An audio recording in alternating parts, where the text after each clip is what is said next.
Fala galera que tá entrando, beleza? Agora sim. E aí pessoal, Josiane, tudo bem de novo? Alex, beleza?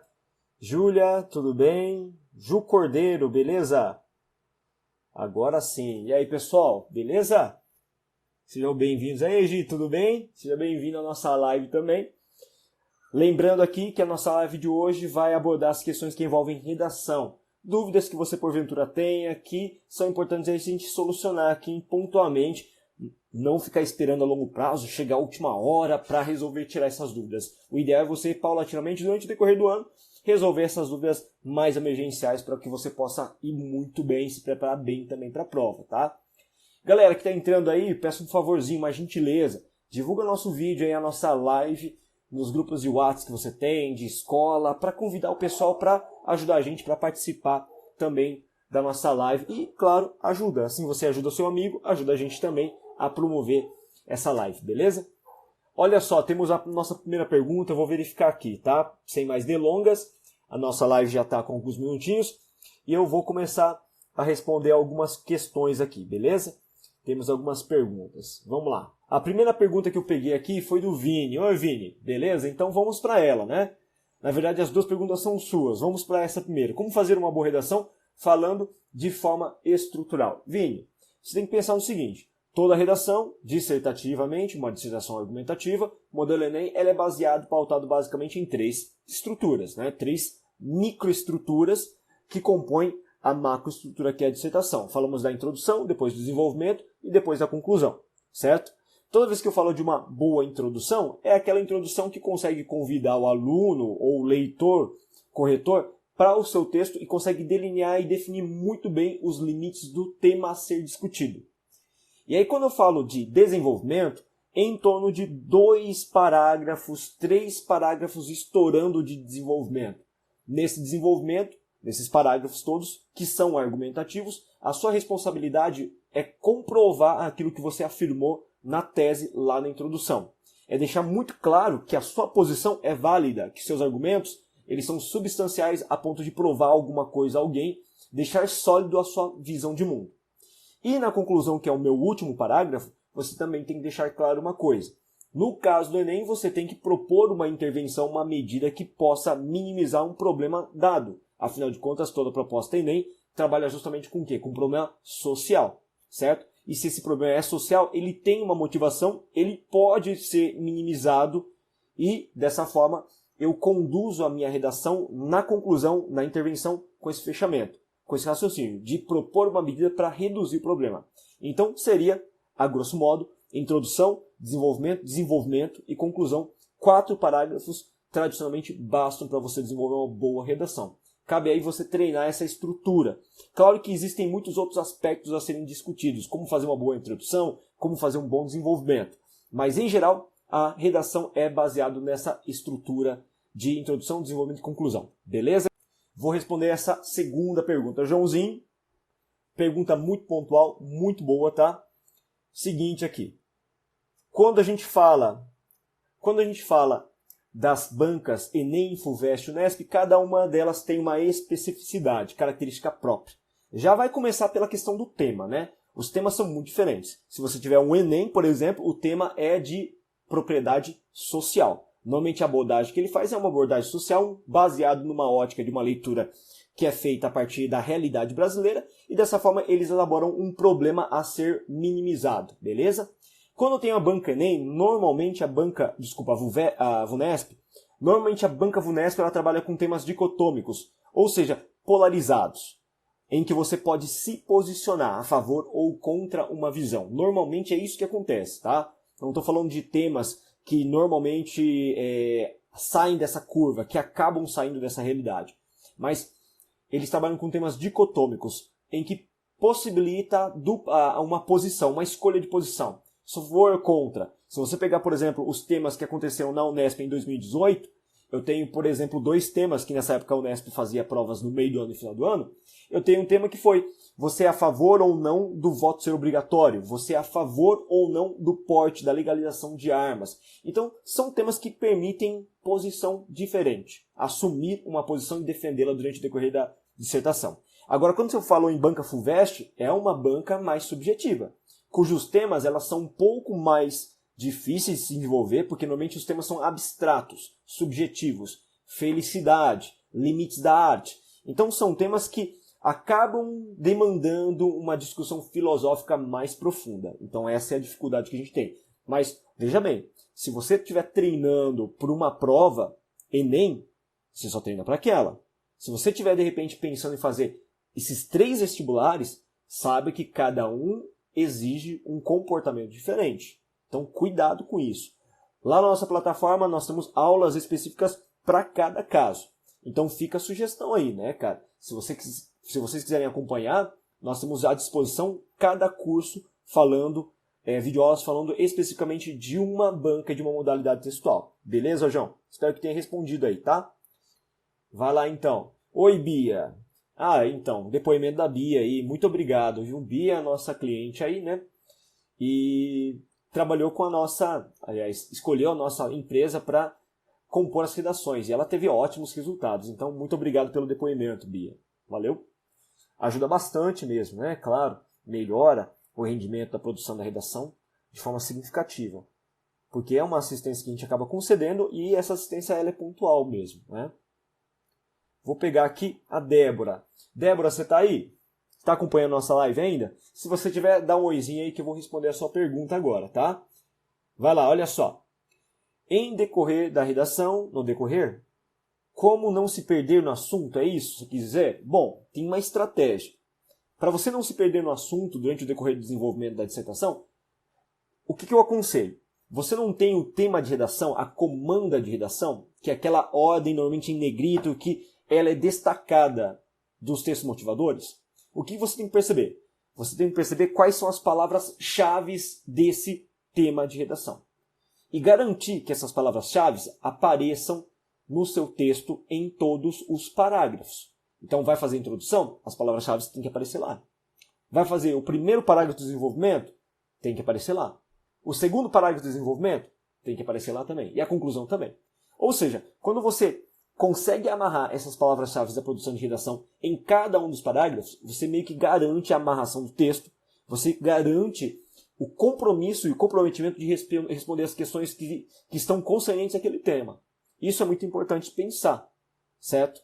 Mas claro que você não precisa necessariamente repetir as palavras-chave. O que você pode fazer? Você pode simplesmente utilizar sinônimos, tá? Sinônimos recorrentes que façam que você prenda aí a atenção do leitor de acordo com aquele tema. Isso ajuda bastante. É uma estratégia que eu ensino bastante para os meus alunos também, para garantir a questão da coesão da progressão textual. Beleza? Vamos lá. Como fazer um bom parágrafo de conclusão no modelo da FAMEMA? Lembra o seguinte, a FAMEMA, Faculdade de Medicina de Marília, tá? Uma referência no interior paulista, Marília.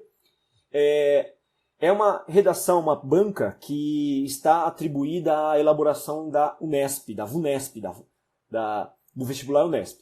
No caso, essa proposta de redação, ela exige que tenha os mesmos nuances e é muito próximo da avaliação que a Unesp faz. Então, quando se fala em conclusão FAMEMA, a gente esquece o que a gente aprendeu sobre o Enem. Como é baseado essa conclusão? Você vai recapitular a tese, a afirmação inicial que você fez na introdução, e a partir dessa recapitulação ou reafirmação da tese, você elabora uma síntese dos principais argumentos que foram apresentados no decorrer do seu desenvolvimento. Só isso. Então, costumeiramente, a conclusão FAMEMA, VUNESP, costumam ser menores. 5 linhas no máximo, aí 6 linhas estourando de conclusão. Não precisa mais do que isso. Então, na sequência seria a retomada da tese e depois uma síntese mais genérica aí, né, dos argumentos que foram apresentados durante o decorrer dos parágrafos. Beleza? Só isso. Então é bem mais simples do que o Enem. Olha só, quiserem conhecer um pouquinho mais da nossa plataforma de educação, nossa plataforma de correção de redação, é importante sempre, claro, né, a live também serve para a nossa divulgação do trabalho, acima de qualquer coisa. Dá uma olhadinha no comentário fixado aí, tá? Tá escrito aqui o comentário fixado da Corrija-me, beleza? Copia o link e cola lá no seu navegador. E, claro, depois busca a gente lá para experimentar a experiência aí de navegação, de navegabilidade da nossa plataforma, tá? Eu acho que você vai gostar. Temos muitos temas bem atuais, muitas videoaulas tratando das mais diversas temáticas em relação à redação também, tá? Isso é muito importante. E aí, Henrique, beleza? Opa, suave, cara. E aí, Gabriel, beleza? Boa noite para vocês aí que estão entrando, dedicando um tempinho da sua sexta-feira 13. Tava falando no começo da live, cara, toma cuidado, olha só, sexta-feira 13, esse número aí é cabalístico. A gente está vivendo uma situação bem complicada no Brasil atualmente com as questões de ordem política, misturado com as questões de saúde, sanitárias, assim como também questões que envolvem violência no cenário da polícia no Ceará. É muita coisa acontecendo ao mesmo tempo. As questões das chuvas, da falta de controle e manutenção estratégica das vias públicas, tudo isso tem a ver com aquilo que você também pode encontrar nos seus vestibulares. Então, uma recomendação que eu dou apesar de tudo que está acontecendo, eu sei que é trágico, eu sei que a gente tem que torcer pelo melhor, mas estudem o cenário político que está acontecendo agora, o cenário social. Isso vai contar para sua redação também, viu? Fica a dica para vocês aí que é muito importante. E aí, Elisa, beleza? Tudo bem? Seja bem-vindo. Douglas também, seja bem-vindo aí, tá? Para nossa live. E aí, Douglas? Suave ou não? Vou responder algumas outras perguntas, tudo bem? Vamos lá. Mais algumas. Artigo de opinião, um diferencial. Bom, a questão é a seguinte, nem todo vestibular pede artigo de opinião. Você vai ver, de repente, numa UFTPR, você vai ver na UEL, na UEM, você vai ver na Unicamp, possivelmente, a Unicamp que adotou um sistema de avaliação da redação um pouco diferente dos anos anteriores, então está exigindo e cobrando estruturas mais complexas. Quando a gente fala do artigo de opinião, lembra, é semelhante à estrutura que a gente tem na dissertação, porque é um texto argumentativo no final das contas. Só que a diferença que a gente encontra, basicamente, num texto dissertativo convencional acadêmico, Unesp, FUVEST, Enem, e o artigo de opinião, é o fato de que o artigo de opinião permite que a gente imponha dados subjetivos. Exige que a gente se comporte de forma um pouco mais subjetiva. Ou seja, emita julgamentos. Isso é possível, tá? Claro que depende muito das exigências. Por exemplo, a Unicamp, normalmente, quando pede artigo de opinião, ou qualquer modalidade textual de gênero textual, ele acaba elencando 3 exigências. E às vezes essas exigências elas vão nortear a sua conduta na construção do artigo de opinião. E normalmente o artigo de opinião surge a partir do quê? A partir de um evento dado do cotidiano. Então aconteceu alguma coisa. E em cima daquela coisa que aconteceu, ele pede o seu posicionamento crítico em cima daquilo. Então isso é muito importante. Por isso o artigo de opinião também tem a ver muito com a questão da realidade, daquilo que está acontecendo no dia a dia. E em cima daquilo que está acontecendo no dia a dia, você acaba tecendo um parecer argumentativo defendendo ou não aquele fato. A questão do coronavírus hoje no Brasil. É possível fazer uma série de artigos de opinião sobre esse tema. Por exemplo, a questão polêmica de culpabilizar o governo ou não sobre a dimensão que ele tem adquirido. Dá margem para um bom artigo de opinião, inclusive. De você se posicionar em cima do assunto e em cima disso desenvolver. Só que lembra, artigo de opinião exige que você contextualize a situação problema de forma muito clara, para a partir daí tecer a sua visão de mundo, a sua crítica. Beleza? Vamos para mais algumas perguntas aqui que o pessoal fez. Vou essa aqui do Henrique. Ô Henrique, vamos lá. Qual filósofo, qual indivíduo, autoridade eu poderia citar para poder elaborar um bom texto dissertativo na argumentação? É isso? Beleza, então vamos lá. O que acontece? Enem, uma prova disso, é que é uma prova que exige que você tenha um comportamento em cima de um problema. O problema tem origem, o problema tem uma causa e tem uma consequência. E normalmente os problemas elas são de ordem social. Por isso é interessante que, verificando os problemas, a gente sempre recai na questão da educação. Então, uma figura que eu acho muito importante no cenário da nossa cultura geral é o Paulo Freire. Paulo Freire você pode citar com toda a propriedade, porque a figura do Paulo Freire em si é uma figura muito importante, porque ele falava e defendia muito essa questão da educação como um fator primordial para mudar a realidade do Brasil. A educação inclusiva, o papel da educação na transformação social, isso foi muito importante, sempre foi muito importante. Uma outra figura que eu acho fantástica no cenário político foi Nelson Mandela. que também defendia a questão da educação como sendo o elemento fundamental para fazer a sociedade evoluir bastante. E aí, já que você perguntou, eu tenho um livro fantástico que eu separei para falar um pouquinho com vocês aqui. Lute como uma garota. Esse livro é uma coletânea das 60 mulheres mais influentes do último século. E ele traz várias referências de mulheres que mudaram o mundo, não só brasileiras, mas também internacionais, mulheres também de fora, que fizeram parte dessa diferenciação toda. Legal? Então fica a sugestão para você aí, beleza? Obrigado, querido. Espero que tenha respondido aí pontualmente, tá? Vamos responder mais algumas perguntas aqui. Luiz! Você tá aí ainda, Luiz? Ó, olha o que o Luiz mandou pra gente, tá? Beleza. Luiz perguntou quais são as competências da banca de correção FUVEST. Eles não chamam de competência necessariamente, Luiz, eles chamam de critérios.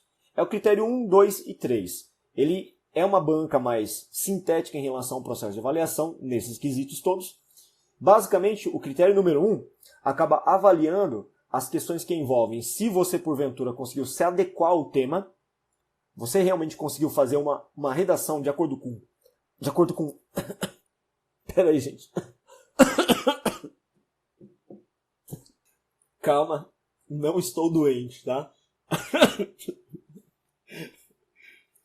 Vou beber mesmo. Não estou doente. Não, João. Só porque eu sou asiático, né? Ficou sabendo a história na Inglaterra, né? Do asiático que foi espancado por ser asiático, né?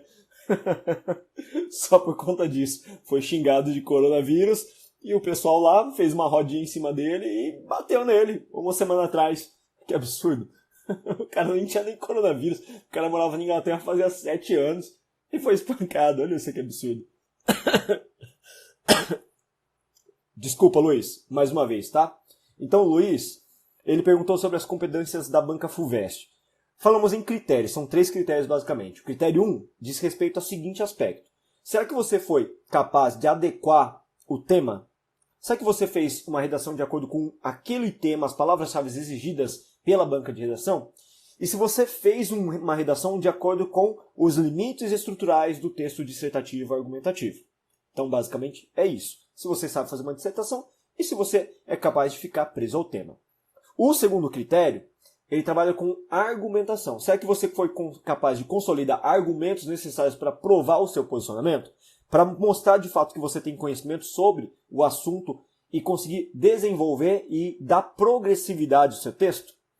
E por último, a competência número 3 avalia as questões de ordem linguística e gramatical. Como assim linguística e gramatical? Gramatical é mais fácil, né? Gramatical retrata as questões de equívocos gramaticais, acentuação, crase, ortografia, rasura, concordância, regência, os diversos tipos de elementos que fazem parte da correção gramatical do seu texto, norma culta. A questão da linguagem é bem interessante. Muita gente se equivoca com esse aspecto. Quando se fala em linguagem, eu falo de um aspecto que é o seguinte: a sua capacidade de se adequar a uma linguagem que seja ao mesmo tempo técnica, objetiva e clara, ou seja, de fácil acesso. Não estou falando de um texto rebuscado, não precisa ser rebuscado, não. É trazer de uma forma mais fácil, acessível, objetiva, uma informação que muitas vezes é filosófica, subjetiva. Então você adequar a linguagem mesmo, tornar a linguagem acessível. Isso é muito importante. Tornar a linguagem acessível. Beleza? Vale ressaltar também que no critério número 2, eles pedem o chamado índice de autoria. E o índice de autoria tem a ver com o quê? Com a sua capacidade de utilizar repertório muito rico de argumentos para desenvolver um bom texto dissertativo. Então, cabe a você estudar bastante história, sociologia, filosofia, as mais diversas áreas do conhecimento que abordam essas questões mais subjetivas, filosóficas, como a própria FUVEST gosta bastante. Beleza? Isso foi mais uma piada do que uma pergunta. Cara, aqui em casa todo mundo tá com tosse, gripe, né? Quem mora aqui perto de casa também tá com esse probleminha respiratório. Aqui em Marília tem muita gente com problema respiratório porque eu não sei o que acontece aqui na cidade. O pessoal gosta de pôr fogo nas coisas. Meu vizinho, inclusive, ali na frente, eu fiz uma denúncia, inclusive, lá na prefeitura, boletim de ocorrência, porque os caras só sabem queimar as coisas. Vê um montinho de folha, tá queimando. E aí a fumaça vem toda para cá. Tá quente agora, umidade baixa, consequência disso, você tem uma situação do pessoal queimando aí o tempo todo, a fumaça. Rapaz, a gente não recupera nunca, né? Imagina. Então, é complicado, viu? O pessoal não tem muita empatia um pelo outro, né? É uma coisa que falta bastante na nossa sociedade, empatia. Clara, beleza? Olha a pergunta boa, tá? Parece ser uma pergunta inocente, ingênua, mas não é. Muita gente deveria fazer essa pergunta e muito obrigado por ter feito.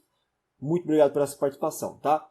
Olha só que legal. Qual a diferença em texto dissertativo e argumentativo? Na verdade, é o seguinte, o texto dissertativo ele pode ser argumentativo e ele pode ser expositivo, beleza? Quando a gente fala de um texto argumentativo, dissertativo argumentativo, como é o caso dos vestibulares mais tradicionais de pedirem, é aquele texto em que eu tenho que defender o meu posicionamento a partir da minha leitura de mundo, a partir da minha capacidade de relacionar fatos à minha visão, à visão que eu defendo. Agora, se eu tiver um texto dissertativo meramente expositivo, é aquele texto que simplesmente expõe informações sem necessariamente estabelecer relação da minha visão, da minha opinião, do meu pensamento com aquela informação. Eu exponho informações, por isso expositivo. Meramente reprodução de conhecimento. Então essa é a diferença que a gente encontra. O que você tem que tomar cuidado? Quando a dissertação, o modelo, o tema, pede para você fazer uma dissertação modelo Enem, texto argumentativo, dissertativo argumentativo, FUVEST, Unesp, quando ele pede isso, você tem que garantir que além da exposição de informações que você dê, você tem que garantir que tenha uma visão sua amarrando essas ideias. Isso é muito importante. Essa sua percepção crítica do mundo tem que aparecer. Senão, ele vai ser considerado texto expositivo. E aí acaba perdendo um pouquinho de ponto. Beleza? Então, a visão crítica é essencial para você desenvolver um texto como eles normalmente exigem, tá? Espero que tenha respondido aí, Clara. Beleza? Fechou? Muito coraçãozinho pra gente. Bacana! Uhul! Valeu! Ô, Henrique, fica tranquilo, cara. Sempre à disposição. Você sabe que eu gosto muito de você, tá? O Henrique, gente, é um cara que é muito fotogênico. Extremamente fotogênico. Então adicionem aí, ó. Sigam ele no Instagram também, que vocês vão ver que o cara é lindo. Fenomenal. Vini, olha só o que você colocou. Uma dúvida recorrente. É verdade que a banca corretora do Enem vai ser reformulada porque algumas reclamações no ano passado? Vini, isso é muito fake news. A gente não tem uma ideia muito clara sobre as questões que vão de fato acontecer ainda. Você pode ter certeza de uma coisa. Os critérios de correção, as 5 competências, ainda vão continuar valendo. Então você pode desenvolver uma redação de acordo com esses 5 critérios que norteiam a nossa composição da redação. Qual a preocupação que eu tenho em relação à prova deste ano?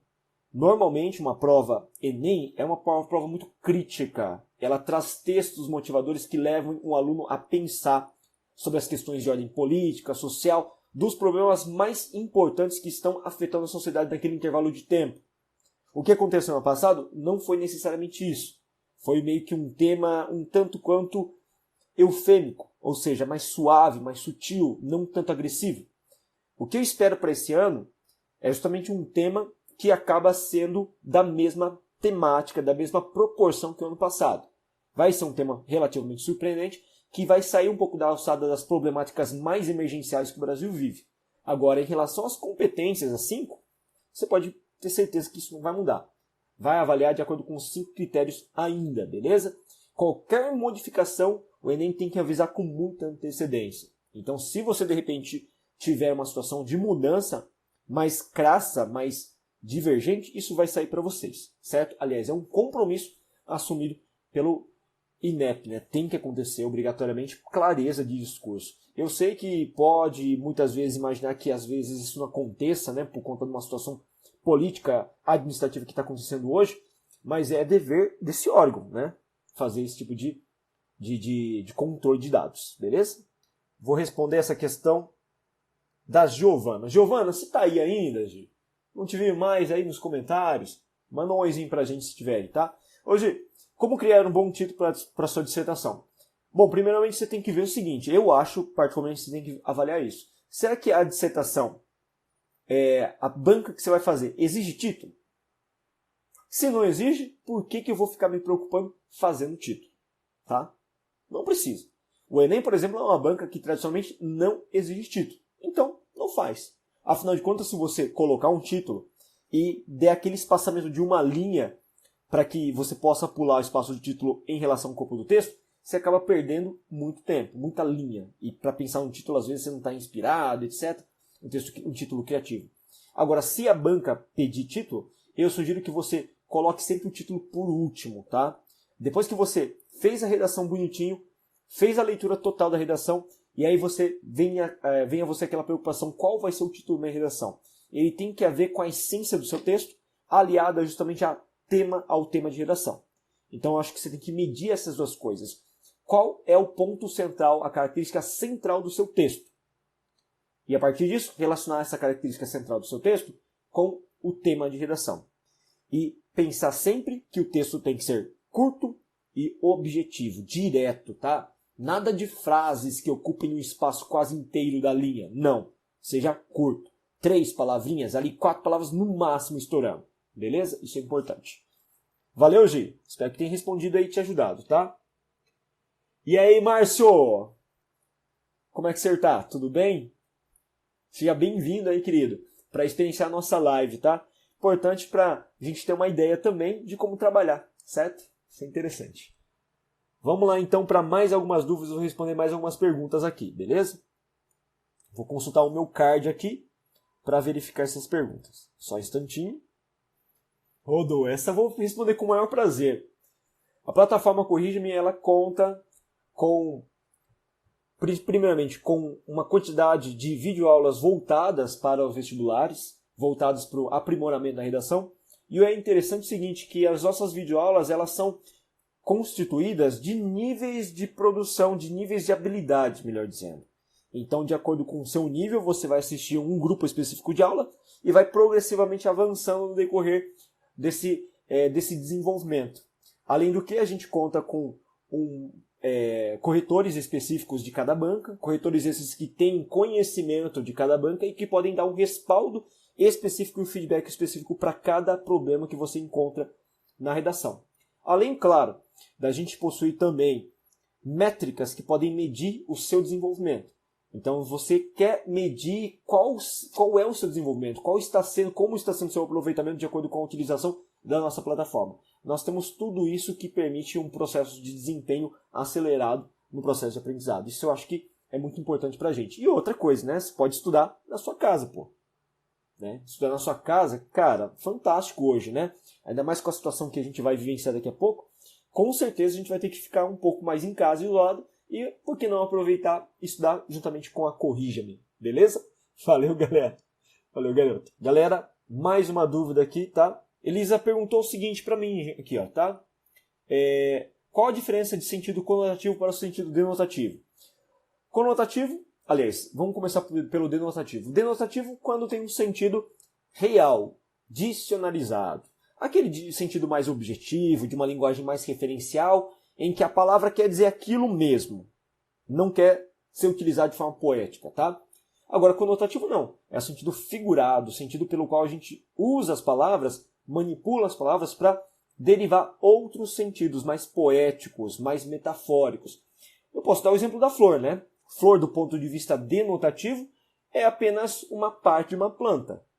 Se eu digo que aquela flor é bonita, aquela flor tem um perfume, um aroma agradável, eu estou utilizando o valor denotativo. Agora, se eu digo que ela é uma flor, então eu estou usando o sentido conotativo. Não quero dizer que realmente ela seja uma flor, mas sim tão bela quanto uma flor. Beleza? Vou responder mais algumas perguntas. Galera, vão fazendo essas perguntas aí, viu? Vão mandando pra gente aqui.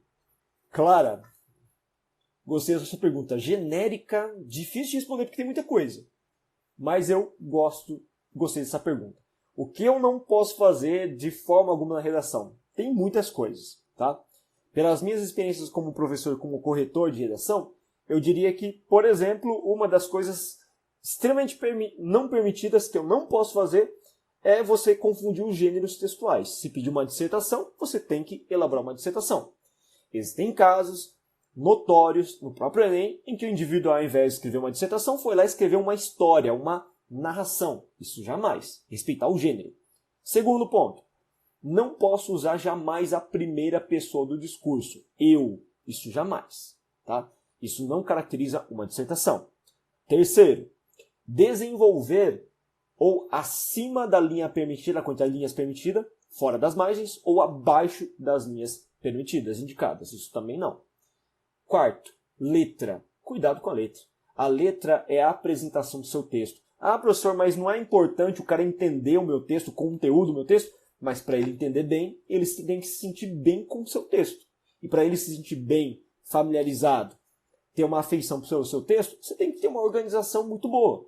E o último comentário que eu posso dizer é evitar ao máximo generalizações. Não posso ficar generalizando, porque generalização é um argumento falacioso. Se eu digo que a partir do momento que todos os policiais são corruptos, todos os políticos são corruptos, eu cometi uma generalização que comete um erro falacioso, uma falácia. Que é isso? Imagina o seguinte, bastou um policial, bastou um político não entrar nessa regra, que o meu argumento acaba sendo desmantelado. Então toma cuidado com esses 5 pontos que eu linkei para você, que são mais importantes aí, para prestar atenção, tá certo? Galerinha, pessoal que está entrando aí, apreciando a nossa live, importante vocês conhecerem também o nosso trabalho. Então a gente disponibilizou um link aqui, ó, tá um link nas mensagens fixadas da Corrige-me. Copia, cola esse link no seu navegador e busca a nossa plataforma. Com certeza você não vai se arrepender de experimentar a nossa plataforma, o nosso trabalho. É um trabalho que a gente fez com muita dedicação, muito amor, pensando mesmo no aluno, no desempenho do aluno. Então não é só empresa não, tá? É uma empresa que foi criada com um sonho de melhorar a qualidade do processo de educação e otimizar ainda mais como a gente usa a tecnologia, mas não contra a gente, a nosso favor, a favor da educação. Ah, Bia, olha só, acabei respondendo essa pergunta de forma indireta. Você fez essa pergunta, inclusive, há algum tempo já, né? Ô, Bia, pergunta, posso usar a primeira pessoa numa redação? Depende, você falou redação, né? Quando eu digo dissertação argumentativa, FUVEST, Enem, Unesp, FAMEMA, não pode. Não pode jamais utilizar a primeira pessoa, tá? A primeira pessoa induz a uma subjetividade muito grande e essa subjetividade é extremamente condenável na redação. Agora, vamos supor que você vai fazer um gênero textual que é uma carta argumentativa, uma carta pessoal, um editorial, que são gêneros exigidos pela UEL, UEM, pela Unicamp. Aí pode. Então, vai fazer dissertação? Nunca. Vai fazer o gênero textual dependendo do gênero? Aí pode. E aí você tem que avaliar com maior cuidado que tipo de gênero você vai fazer, que tipo de banca você vai fazer, tá? Então é muito relativo também. Valeu? Ó, lembrando uma outra coisa também, que a gente está chegando já no final da nossa live. Cara, vocês são incríveis, porque passou muito rápido. Então, a gente gosta desse trabalho, inclusive, né? É um trabalho que a gente faz quinzenalmente, só que apesar de fazer quinzenalmente, a gente tem vontade de fazer um trabalho mais assíduo com vocês. Porque é um momento em que a gente responde dúvidas, tira aquelas questões mais pontuais, tem a participação de vocês que ajudam bastante no processo de divulgação. Isso é muito bom pra gente. Eu me sinto à vontade. Sou professor com 18 anos de casa, 18 anos, isso mesmo. Essas feições aqui joviais, né?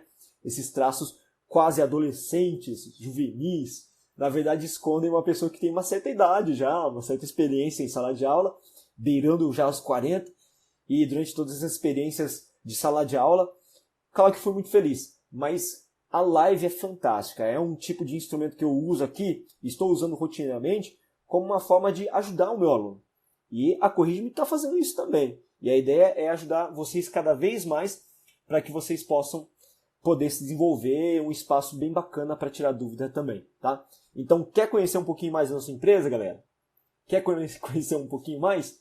Olha só, copia o nosso link que está no link fixado aqui, na mensagem fixada, copia o link e cola no seu navegador e busca a gente ali. A Corrija-me, beleza? Corrija-me que nasceu de um sonho, de um desejo, de um anseio, de uma educação de qualidade, e a gente hoje está concretizando isso cada vez mais próximo dos lares de vocês, e até porque a gente usa essas referências, essas novas tecnologias de um lado positivo. Enquanto muita gente está utilizando o lado negativo, e eu vejo que existe um embate muito grande nas escolas, né? Proibir ou não proibir celular? É difícil, complicado essa situação. A gente está provando, mais do que nunca, que o celular é um instrumento, sim, válido no processo educativo, quando bem usado. Beleza, galera? Então, agradeço demais a participação de vocês. Muito obrigado, ó. Um tchau gostoso, delícia. E lembrando que no dia 26, mais uma vez para retomar, dia 26 de março, ó, o meu amigo João lembrando, às 19 horas nós teremos uma outra live especial para vocês. Vamos experimentar quinta-feira. Então marca na sua agendinha porque você tem um encontro marcado comigo. Dia 26 de março, às 19 horas. Valeu, galera. Mais uma vez agradeço de coração. Beijo. Desculpe se eu não pude responder todas as perguntas. Envie da próxima vez, por que não? Né? Você vai ter um tempo aí para amadurecer até os seus questionamentos. Valeu, galera, mais uma vez.